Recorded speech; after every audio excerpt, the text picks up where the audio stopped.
Hi friends, ఎలా ఉన్నారు? అందరూ బాగున్నారా? వెల్కమ్ టు మా ఛానల్ త్రిపురస్ ఫ్యామిలీ. మా ఛానల్ ఎవరైనా ఫస్ట్ టైం చూసినట్టయితే లైక్ చేయండి, షేర్ చేయండి, సబ్స్క్రైబ్ చేయండి. అండ్ ఈరోజు వచ్చేసి వెయిట్ లాస్ జర్నీలో డే 43 అనమాట. సో ఈరోజు మార్నింగ్ నుండి ఈవినింగ్ వరకు లంచ్, బ్రేక్ఫాస్ట్, డిన్నర్ ఏమేమి చేశాను ఏంటి అన్నీ కూడా మీతో ఈ వీడియోలో అయితే షేర్ చేసుకుంటాను. అంతకనే ముందు నిన్నటి వీడియోలో నా వెయిట్ ఎంత తగ్గాను ఏంటని చూశారు కదా. అంటే ఈరోజు మార్నింగ్ లేసి చూసుకున్న వెయిట్ అనమాట. 69.85 గ్రామ్స్ అయితే ఉన్నాను. సో ముందు రోజు పెరిగాను, ఈరోజు తగ్గాను. మొత్తంగా అయితే వెయిట్ లాస్ అయితే అవ్వడం స్టాప్ అయిపోలేదు, అవుతుంది. సో ఈ వీడియో కనుక, నా వీడియోస్ కనుక మీకు నచ్చినట్టయితే లైక్ చేయండి. మీరు ఇచ్చే లైక్ అనేది నాకు చాలా ఇంపార్టెంట్. ఇంకొంతమందికి నా వీడియోస్ అనేవి రీచ్ అవుతాయి. ఓకేనా ఫ్రెండ్స్?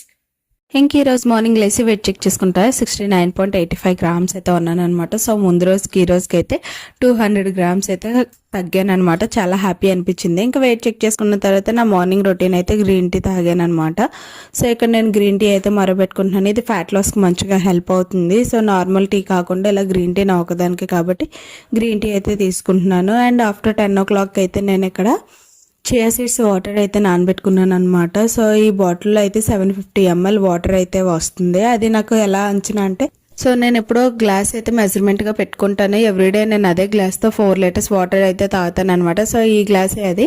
ఈ గ్లాస్తో నాకు ఈ బాటిల్లో టోటల్గా 3 glasses వాటర్ అయితే పట్టిందనమాట. ఇప్పుడు ఈ గ్లాస్ వాటర్ 3 వేసాను అందులో వేసుకొని చియా సీడ్స్ అయితే నానబెట్టుకున్నాను ఆ బాటిల్లో. ఇందులో లెమన్ అది ఈసారి ఏమీ యాడ్ చేసుకోలేదు, ఎందుకంటే అప్పటికే టైం 9:30 అయిపోయింది. సో అందుకని చెప్పేసి నేను ఇక్కడ వాటర్ అయితే తాగేస్తున్నాను. నెక్స్ట్ టైం అయితే ఇంకా లెమన్ యాడ్ చేసుకుందాం ఈసారి, ఎందుకని చెప్పేసి ఇంకా లెమన్ అయితే యాడ్ చేసుకోలేదనమాట. ఇక్కడ నేను తాగుతున్నాను, కానీ మా బాబు పక్క, మా పెద్ద బాబు ఒక పక్క ఇమ్మని గోల సబ్జా వాటర్ అనుకొని, కానీ ఇవి చియా సీడ్స్ అన్నా ఒప్పుకోలేదు, మొత్తానికి ఇచ్చినంత వరకు ఒప్పుకోలేదనమాట. ఇంకా నా బ్రేక్ఫాస్ట్ అయితే ఇక్కడ నేను మకానా పీనట్ కర్డ్ కాంబినేషన్ అయితే తీసుకుంటున్నాను అనమాట. దీని రెసిపీ ఆల్రెడీ నేను ఒకసారి పోస్ట్ చేశాను మన ఛానల్లో, చూడండి. సో ఫస్ట్ అయితే రోస్ట్ చేసేసుకున్నాను మకానాని. ఇక్కడ ముందు చూపించాను కదా, పల్లీలు, పచ్చిమిర్చి, కొత్తిమీర మొత్తం కూడా పేస్ట్ చేసేసుకొని కొంచెం కర్డ్లో సాల్ట్ యాడ్ చేసుకొని ఆ మిక్సీ పట్టిన మిశ్రమాన్ని కూడా ఇందులో యాడ్ చేసుకొని మకానా కూడా యాడ్ చేసుకున్నాను అనమాట. సో నా బ్రేక్ఫాస్ట్ అయితే ఇది. మకానాలో ప్రోటీన్, ఫైబర్ అన్ని కూడా ఉంటాయి. కర్డ్ మన గట్ హెల్త్ కూడా మంచిది కాబట్టి సో నేను ఇక్కడ కర్డ్లో అయితే మిక్స్ చేసుకుంటున్నాను. టేస్ట్ అయితే సూపర్ ఉంటుంది. అండ్ నాకు ఆ చిన్న కప్పుతో అయితే నా బ్రేక్ఫాస్ట్ అయితే కంప్లీట్ అయిపోయింది. ఇంక మధ్యాహ్నం వరకు నాకు అసలు ఆకలి అనిపించలేదు, ఎందుకంటే ఫైబర్ ఉంది, ప్రోటీన్ ఉంది, అన్నీ కూడా ఇంక్లూడ్ అయ్యి ఉన్నాయి కాబట్టి ఇంకా నాకు పెద్ద ఆకలి అనిపించలేదు అనమాట. ఇంకా ఇక్కడ నేను మధ్యాహ్నం లంచ్ అయితే పప్పు, పాలకూర అయితే చేసుకుంటున్నాను. కాకపోతే పప్పు వచ్చేసి కందిపప్పు రెడ్ తీసుకున్నాను అనమాట. వాటిలో ప్రోటీన్ అనేది బాగా ఎక్కువ ఉంటుంది. ఇంకోటి ఏంటంటే డైట్ చేసిన వాళ్ళకి పాలకూర బెస్ట్ ఆప్షన్ అనమాట. చాలా మంచిగా హెల్ప్ అవుతుంది వెయిట్ లాస్ అవడానికి. ఇట్లా ఏంటంటే మెగ్నీషియం, ఐరన్, కాల్షియం అన్నీ కూడా ఉంటాయి కాబట్టి మనకి డైట్ కి అనేది one of the best recipe అని చెప్తాను అనమాట పాలకూర. దానికి తగ్గట్టుగా ప్రోటీన్ కోసం పప్పు అయితే యాడ్ చేసుకున్నాను అనమాట. నేను ఇక్కడ లాస్ట్ వీడియోలో అయితే జొన్న రొట్టె చేసుకోవడం రావట్లేదు, పిండి కలుపుకుంటున్నాను కానీ అది చేయడం అయితే నాకు రావట్లేదు. సో మంచిగా రావాలంటే ఎలా చేయాలి ఏంటి అని చెప్పేసి నేను వీడియోలో అడగడం జరిగింది. సో దానికి ఒకరు కమెంట్ పెట్టారు, జొన్న పిండి, గోధుమ పిండి రెండు కలిపి చేసుకోండి మంచిగా వస్తాయని. సో అందుకని నేను ఈరోజు అయితే 1 కప్పు జొన్న పిండి, 1/2 కప్పు గోధుమ పిండి తీసుకున్నాను అనమాట. సో ఈరోజు చూడాలి ఈరోజు రొట్టెలు ఎలాగొస్తాయి ఏంటో. మొన్న ఫస్ట్ డే చేశాను, కొంచెం పర్వాలేదు. సెకండ్ డే కూడా కొంచెం పర్వాలేదు, కానీ థర్డ్ డే ఇప్పుడు ఈ రెండు మిక్స్ చేస్తున్నాను కదా, ఎలాగొస్తుంది ఏంటో చూడాలి. సో ప్రజెంట్ అయితే పిండి కలిపిస్తుందాం. పిండి కలుపుకోవడం ఎలాగా సింపుల్ గానే ఉంది, కానీ రొట్టె చేసుకోవడమే కష్టం ఉంది.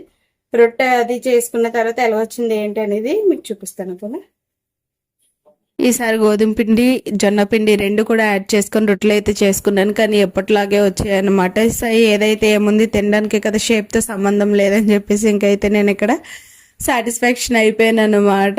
ఎలాగైనా ఇంకా మనం తినడమే కావాలి, మన హెల్త్కి మెయిన్ ఇంపార్టెంట్ ఏదైతే అదే తీసుకోవాలి. దాని షేప్స్తో ఏముంది, ఎంత మంచిగా తీసుకున్నా తినడానికే కదా అని చెప్పేసి ఇంక లైట్ తీసుకున్నాను. ఇంక ఇది వచ్చేసి నా లంచ్ ప్లేట్ అనమాట. 2 జొన్న రొట్టి, కీరా, క్యారెట్ అండ్ పప్పు, పాలకూర కాంబినేషన్ అనమాట. ప్రోటీన్, ఫైబర్ రెండు కూడా కలిపే తీసుకున్నాను. ఇంకోటి ఏంటంటే మార్నింగ్ మకానా తీసుకున్నాను కాబట్టి పెద్ద ఆకలి అనిపించలేదు. ఇంకా లంచ్ అయిపోయిన 1 hour తర్వాత 1 liter వాటర్ అయితే తాగేసి ఈవినింగ్ 4 o'clock మళ్ళీ గ్రీన్ టీ అనేది మరబెట్టుకున్నాను అనమాట. సో మార్నింగ్ అండ్ ఈవినింగ్ రెండు పూట్ల గ్రీన్ టీ తాగుతున్నాను. ఇంక ఈరోజు ఈవినింగ్ కూడా నా డిన్నర్ ఏంటంటే కాబోలి శనగలోని మా సైడ్ అంటాం, మరి మీ సైడ్ ఏమంటారో తెలియదు. ఇందులో కొంచెం సాల్ట్, కారం, చాట్ మసాలా, కొంచెం ఆనియన్ అయితే యాడ్ చేసుకున్నాను అనమాట. ఆనియన్లో ఫైబర్ ఉంటుంది కాబట్టి మనకి టమ్మీ ఫుల్గా అనిపిస్తుంది, ఆకలి కూడా వేయదు. ప్రోటీన్ కూడా ఎక్కువే తీసుకుంటున్నాం కాబట్టి నాకు అసలు ఆకలి అనిపించట్లేదు. ఇంక ఇక్కడైతే నేను 6:30కి తీసుకుంటున్నాను అనమాట డిన్నర్. ఒక్కొక్కసారి లేట్ అయిపోతుంది, ఇంక పిల్లలతో అవ్వట్లేదు. అండ్ 9 o'clock అయితే ఇక్కడ జీలకర్ర వాటర్ అయితే తాగుతున్నాను. ఇందులో అల్లం అయితే యాడ్ చేసుకుంటున్నాను అనమాట. మీకు ఆల్రెడీ చెప్పాను కదా, ఫ్యాట్ బర్నింగ్కి అల్లం కూడా మంచిగా హెల్ప్ అవుతుందని. సో ఇలాగైతే నేను జీరా వాటర్ తాగిసిన తర్వాత నెక్స్ట్ మార్నింగ్ లేచి వెయిట్ చెక్ చేసుకుంటే 69.75 grams అయితే ఉన్నాను. సో ముందు రోజుకి ఈ రోజుకి అయితే 10 grams తగ్గాను. ఇదండి వీడియో. ఈ వీడియో కనుక నచ్చినట్లయితే లైక్ చేయండి, షేర్ చేయండి, సబ్స్క్రైబ్ చేయండి. Thanks for watching.